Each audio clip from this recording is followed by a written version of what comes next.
Mas primeiro assim, você é super jovem, né? E você muito nova chegou no ponto mais alto do teu esporte, né?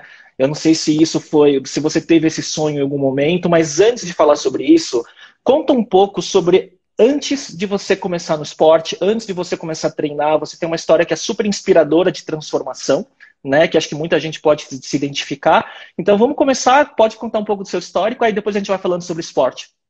Sim, vamos lá. Eu comecei a treinar, né? Depois de um problema que eu tive, que foi anorexia e bulimia, que eu tive dos 13 aos 15 anos. Então, é uma doença que pega muitas pessoas nessa fase, principalmente nessa idade, que é onde você está ali entrando na adolescência, começa a se preocupar um pouco mais com a imagem, com o corpo, e isso aconteceu comigo. Então, foi uma fase bem difícil para mim, para minha família. Eu comecei a fazer tratamento e tudo, só que os tratamentos, enquanto eu não aceitava que era um problema, que eu tinha que melhorar, o tratamento não teve tanta eficácia no começo. Então, eu regredi até que eu cheguei ao caso de ficar internada. Fiquei internada por um mês e uma semana, no hospital, aqui na Unicamp, em Campinas. E depois que eu saí da internação e tudo, eu pensei, poxa, minha família tá sofrendo muito com tudo isso. Caiu a ficha, sabe? Depois de ver, ter ficado esse tempo no hospital, ter ficado internada, ver minha família sofrer ali mais do que eu, porque para mim eu não estava entendendo, para mim eu não estava doente, não era um problema, então foi mais ter visto a minha família passando por aquilo por minha causa. Então eu saí e falei, bom, eu quero procurar alguma coisa, praticar alguma atividade física, alguma coisa que eu possa ter o corpo que eu tenha vontade, mas de uma maneira saudável. Então, entrei na academia. No início não tinha objetivo nenhum de competir, de ser atleta. Queria apenas fazer alguma atividade física, praticar algum exercício, alguma coisa que me motivasse ali, que me desse alguma vontade de fazer alguma coisa diferente no dia, treinar, aprender alguma coisa nova. Então, no começo foi mais para tentar ocupar minha mente com alguma coisa e não ficar ainda tendo muito aqueles pensamentos do problema de anorexia e bulimia, né? Então eu comecei, entrei na academia, iniciante igual todo mundo. Eu pensava que hipertrofia era uma doença no começo. Eu vi hipertrofia e eu, gente, será que é uma doença que eu não sei? Então E foi. mulher acha que puxa peso vai ficar grande rápido, né? Nossa, é um trabalho que é feito com anos. Então, eu comecei a treinar com 16 anos, e agora com 24 eu treino desde os 16. E assim, tudo é questão de o quanto você come, o treino e o seu objetivo. Então, a minha categoria, por exemplo, que é a categoria biquíni, é uma categoria mais slim, que não é De muito. entrada, né? Sim, é uma categoria de entrada. E eu tinha acabado de ter anorexia, e comecei a treinar e eu pensei, depois treinando e tudo, comecei a conhecer um pouco mais do esporte, vi algumas coisas. E eu falei, bom, eu acho que vou começar a ver mais sobre isso. Só que no começo eu pensava em ir para uma categoria mais forte, para uma body fitness.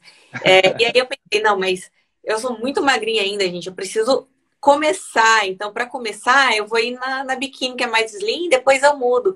Só que aí teve toda a minha paixão pela categoria, que é uma categoria incrível, que você desfila no palco, que você tem toda uma apresentação, um charme. E isso me encantou. E aí, não quero sair da biquíni. Agora, Isa, a sua genética, ela respondeu muito rápido aos treinos. Como é que foi isso? E como é que você descobriu esse dom?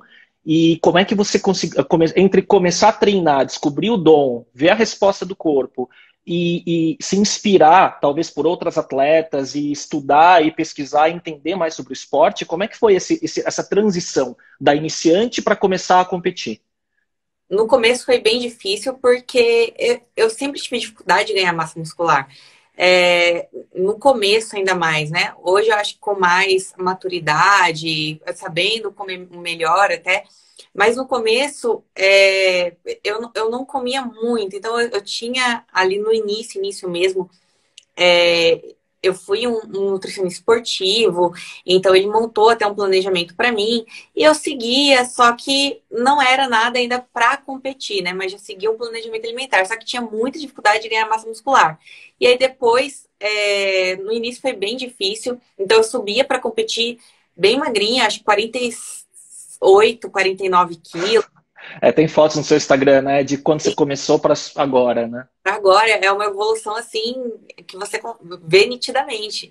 Então, no começo foi bem difícil, e aí depois, quando eu troquei de treinador e tudo, que eu fui pro Ricardo Panaim, e aí ele passou o meu planejamento alimentar com muito mais comida. E aí eu falei, meu Deus, é realmente tudo isso que eu tenho que comer? Ele se você quer crescer e ganhar músculo, você tem que comer isso. É desse jeito que a gente vai trabalhar. E treinar pesado, treinar assim como se não houvesse amanhã para você realmente construir músculo aí. Então, meus treinos até do início para hoje mudaram muito, porque no início eu treinava era um treino bem exausto, bem mais pesado do que agora. Porque eu estava ali na fase de construir músculo, de ganhar mais densidade, ganhar mais músculo, comia até mais também. Teve uma preparação para competir, que eu tinha refeição livre todo final de semana, na preparação. De tanto que meu metabolismo era muito acelerado, e eu tinha que comer, tinha dieta, que já tinha bastante calorias, bastante coisa, mais um refeed todo final de semana. Nossa, que incrível. E daí, Isa, você foi tudo muito rápido, né? Porque você começou a competir no amador, começou a ganhar tudo e logo foi pro profissional, né? Foi uma surpresa para você? Porque assim, competir, você já tinha um sonho de competir? Porque qual é o ponto para mim, né? Quando eu vejo todo atleta de alto nível, e é o teu caso, você chegou no máximo do teu esporte, a cabeça é diferente, né? Existe um mindset, uma obsessão e um foco que diferencia, porque é claro, tem a questão da genética e tudo mais, mas isso não determina, né? O que determina, me parece, que é a disciplina, o foco, a resiliência e a vontade de ganhar mais do que os outros, né? Você identificou isso no começo? Em Eu você? eu pensei, é um esporte que depende só de mim. Tem o meu treinador? Tem. Só que ele tá lá do outro lado. Então, aqui comigo, eu tenho que dar o meu máximo, eu tenho que fazer tudo. Se eu errar, por exemplo, ele não vai saber, ele tá lá do outro lado. Só que na minha mente, então, realmente, a mente do atleta tem que estar muito bem alinhado com o objetivo que ele quer. Então, eu queria muito colocar o meu melhor físico no palco. Eu falei, eu quero ver a mágica acontecer, a mágica, né? Eu quero ver o resultado, se eu seguir realmente todo esse programa que ele me passar de treino, alimentação. Então, seguindo 100%, eu quero ver o resultado que vai ter no palco. Porque eu pensava o seguinte, se o resultado no final não for o esperado, eu sei que eu fiz o meu máximo. Então, na minha mente, eu sei que eu fiz o meu 100% e tudo que eu tinha que ter feito para estar ali. Então, sempre foi o meu pensamento, fazer o meu melhor para depois chegar no palco. Se não ganhei, ok, eu fiz o meu máximo, eu fiz o meu melhor. No dia, não conseguimos saber o resultado. É uma categoria até subjetiva, então muda muito. Muda de acordo com o gosto, às vezes, do árbitro, porque é uma categoria que tem muita similaridade, às vezes, com outra atleta em cima do palco ali. Então, era o meu pensamento. Era, não é, né? É fazer o meu 100%, o meu melhor, e no dia, se não for, é porque não tinha que ter acontecido. Então, no começo, eu não imaginava um dia, ali, quando eu comecei a subir no palco do Olímpia, porque era uma coisa muito distante. Então, eu competia aqui no Rio de Janeiro, já era uma dificuldade para conseguir viajar ali para o Rio de Janeiro para O competir. Padaim fala que você ia de ônibus, né? Que era E, sofrido, com as marmitinhas, né? e eu pegava, eu trabalhava na academia, na recepção, aí às vezes pegava o último ônibus que tinha, ia de ônibus viajar. Meu chefe também, na época, que era o Rafa, que também me acompanhou muito no começo, às vezes a mulher dele, a Bia, ia de carro, eu fazia rifa para competir. Então, todo mundo tem um começo. Às vezes hoje as pessoas me veem, ai, tem patrocínio, viaja o mundo todo. Graças a Deus, hoje é assim, mas no começo não foi. No começo, eu não imaginava nunca estar no Olímpia. Por quê? Nossa, é em outro país, é lá do outro lado do mundo. Imagina um dia estar lá. Por enquanto eu vou indo aqui de meta em meta. Então eu sempre colocava um passo atrás do outro, né? Meu sonho de vida era ser campeã nacional, campeã aqui do Campeonato Brasileiro, era campeã nacional. No primeiro ano no Amador eu fui vice-campeã. E aí eu fui para o Mundial e nossa, fui muito mal, fiquei nossa, assim, lá para 30º alguma coisa, fui muito ruim, voltei e eu lembro que até uma árbitra falou: "Você veio como vice, você não veio como campeã". E isso me deixou tão, falei, ela tá certa.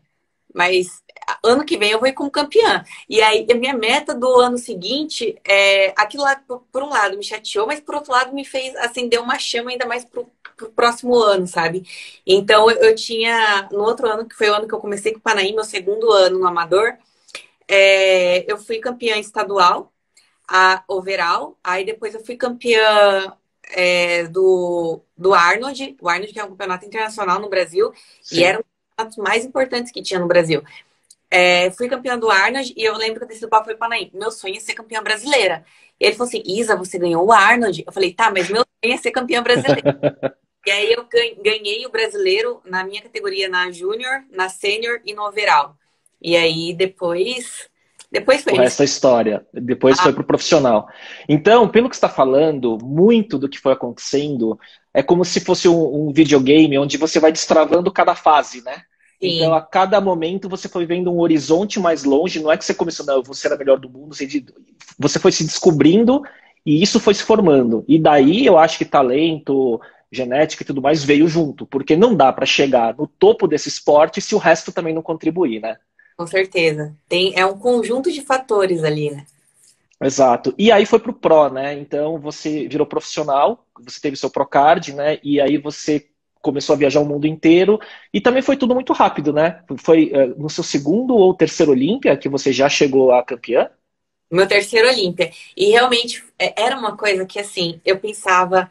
Quando eu virei profissional, eu pensei, nossa, e agora? Eu vou ir lá competir. Competições porque não tinha competição profissional no Brasil ainda. Hoje tem uma ou duas. Sim. O pessoal da Moscow Contest, né? Sim, aqui em São Paulo ainda, mas antes não tinha. Então eu pensei, agora eu vou virar profissional. Agora eu sou profissional e vou competir só fora. O que que vai ser eu lá, com mais de 30 meninas no palco, todas morando lá? Eu não sei nem falar inglês. Como que vai ser? Fui com medo, mas fui. Então, fui competir lá fora. Nas minhas primeiras competições, na minha estreia Panam foi, mas as outras eu fui todas as competições sozinha. Então, chegava na competição, não falava nem a língua.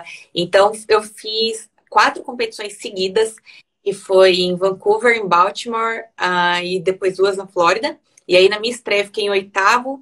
Aí depois eu fiquei em quinto, depois eu fiquei em 14º, e aí eu tinha só mais uma, que era uma temporada que eu tinha fechado com o meu patrocinador, né? Eu falei, bom, é a última competição, depois eu volto ano que vem, se não for, tudo bem, eu só quero ficar melhor do que 14º. E aí eu fui pra competição 5 dias depois, que foi o Tampa, que foi a competição que eu ganhei e ganhei minha primeira vaga pro Olímpia.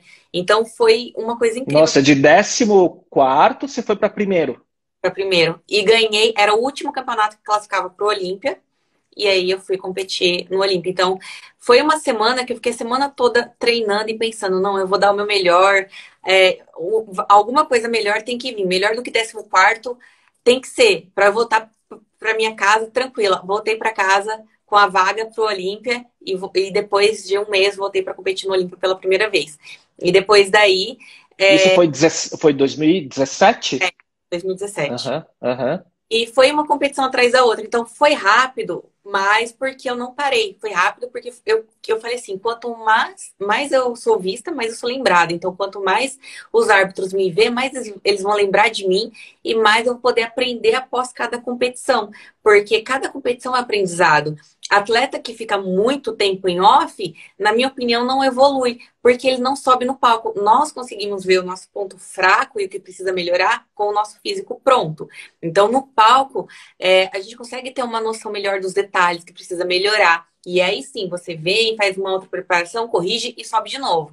Agora, se você fica muito tempo ali, fora do palco, sem saber como o seu físico tá, você não consegue saber o detalhe que você precisa evoluir, porque são detalhes, são coisas mínimas, às vezes, que você precisa. Que o olho do árbitro pega, né? E é o teu maior feedback, né? Sim. E aí você desce do palco, já pergunta pro árbitro, então ele já me dá um feedback, eu já trabalho em cima daquilo. Passo pro meu treinador. Então, por isso é importante você ir pro palco, competir, ouvir o feedback dos árbitros e trabalhar em cima disso. Então, Então, assim, mas foi sem parar. Teve um ano. então, pelo que você está falando, foi pouco tempo, mas é pouco tempo muito intenso, né? Então tem muita gente que faz essa quantidade de competições que você fez em muito mais anos, né? Sim. Até me falam, nossa, você. Porque teve um ano em 2018 que competi 10 vezes no profissional. Você se arrepende? de ter competido tanto, porque foi muito desgastante. Gente, não me arrependo, porque eu tive uma oportunidade de fazer o que eu amo, que é competir, é estar em cima do palco, é sentir aquele frio na barriga, que é uma coisa que só você estando lá você consegue saber. E outra coisa que eu amo que é viajar. Então eu conheci países incríveis, culturas incríveis. Então juntou uma coisa com a outra. Se eu me arrependesse disso, eu seria muito egoísta, muito mal agradecida com o que o esporte me proporcionou. Então é claro que no final das preparações, eu já tinha classificado para o Olímpia, eu tinha ficado em 14º em 2018 e depois fui fazer 3 shows na Ásia. E aí todo mundo me chamou de louca. Ah, não, mas já tem a vaga para 2019, para que ela está indo? Foi uma oportunidade, eu não queria perder essa oportunidade e eu não me arrependo nem um pouco. É claro que o meu físico não respondeu da melhor forma, mas tudo é aprendizado. Claro, e acho que isso foi, esse aprendizado muito rápido, foi o que que fez você vencer a Olímpia do terceiro ano da competição, então, né? Foi porque eu fui competindo, fui evoluindo, conversando com os árbitros, vendo o que precisava mudar, conversando com o Panaim, e aí nós fomos incrementando o que precisava nas preparações. Ah, não, agora precisa de ganhar um pouco mais de músculo em glúteo, vamos trabalhar mais isso. E foi trabalhando esses detalhes. E 2019, que foi um ano incrível, que eu tinha ficado em segundo no Arnold, que já tinha sido incrível para mim. Fui para Olímpia e eu falei, a minha meta era ser campeã do Olímpia até os 25 anos. Eu falei, não, anos eu quero ganhar o Olímpia. E eu ganhei o Olímpia com os 22 anos, em 2019. É incrível, né? E para quem não acompanha ou para quem não sabe, então é simplesmente assim, né? O que aconteceu com a Isa é como se você fosse um piloto de carro, você ganhar o Mundial de Fórmula 1, ou se você for um atleta olímpico, ganhar medalha de ouro no seu esporte, ou se você for um jogador de futebol, ganhar a Copa do Mundo. Basicamente é o teto do seu esporte, né, sendo tão jovem, né? E a competição do Olímpia, para quem também talvez não saiba, ou quem sabe, na categoria masculino, no Open, que é a categoria mais alta, né, em peso e tudo mais, foi vencido, por exemplo, 7 vezes pelo Arnold Schwarzenegger, né? Então que talvez seja o maior embaixador do esporte das últimas 3 ou 4 décadas, né? E óbvio que a Isa é de uma categoria, né, feminina e de entrada, né? Porque o pessoal fala, puxa, não, são aquelas mulheres musculosas, não, é a categoria menor, mas é tão atlético quanto, né? Sim, nós se dedicamos. É claro que são físicos muito diferentes, mas a dedicação que eu coloco na minha categoria para atingir aquele objetivo, o outro atleta, um bodybuilder, coloca na preparação dele. Só que é cada um trabalhando assim, ali nos seus limites e nos padrões das suas categorias.